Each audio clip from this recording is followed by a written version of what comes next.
could see that there was a worry there, constant worry. Innocent people suffer, and my wife, my late wife, did suffer. If you've got a sense of right and wrong, and you know that you've been wronged, it gets to you.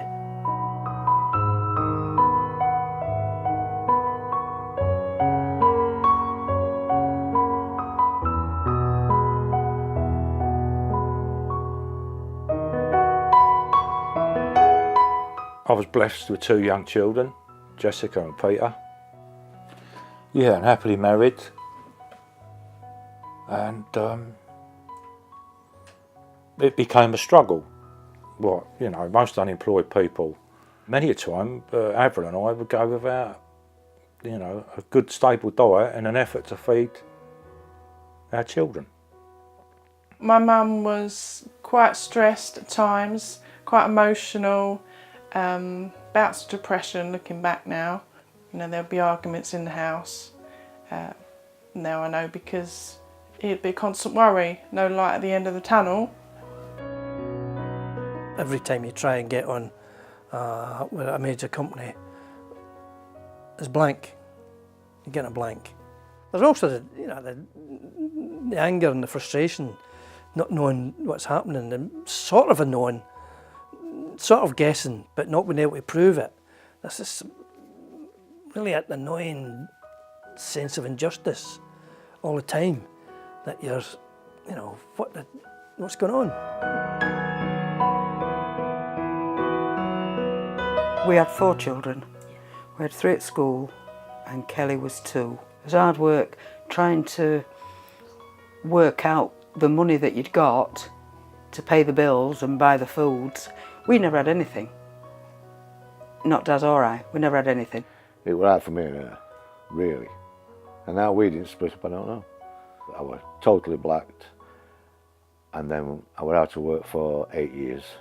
And it was stressful, yeah, very, very stressful. And I think that's what led to my heart bypass and everything else, because I was under that much stress.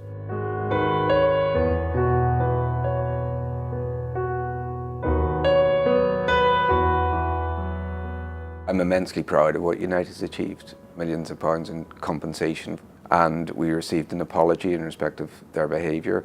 Crucially for Unite, we did not accept that this apology was the end of the matter. We don't accept that the apology is genuine, and anybody who is genuine about wanting to apologise, any company that is genuine, would call it for what it is, a blacklist, and call the people responsible for creating the blacklist to task and dismiss them.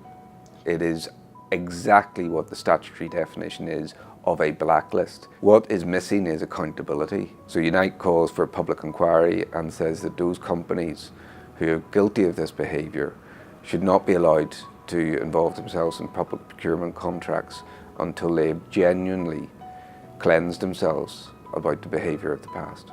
Blacklisting hasn't gone away. Blacklisting is a contemporary issue. The major contractor companies are reliant mostly on agencies as labour suppliers, and we know those agencies are vetting our members. We're issuing a guide to contemporary blacklisting that's going to help individuals as well as collectivise our campaign against contemporary blacklisting. We're closing the net on blacklisters.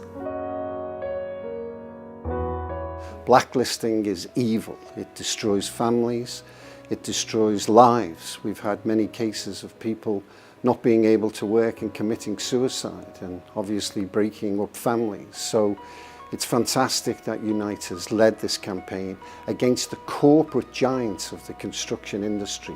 Very, very difficult to defeat. And I'm delighted that we've been able to bring some form of justice, although vigilance is the order of the day going forward.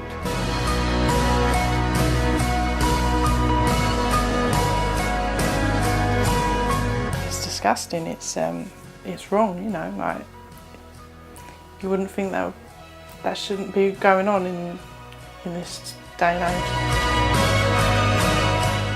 Things only change when workers make things change, and the only way they can change things are through their trade union. One of the lessons I hope people will learn, that you do need the strength of unions around you. Yeah, they've done well for us.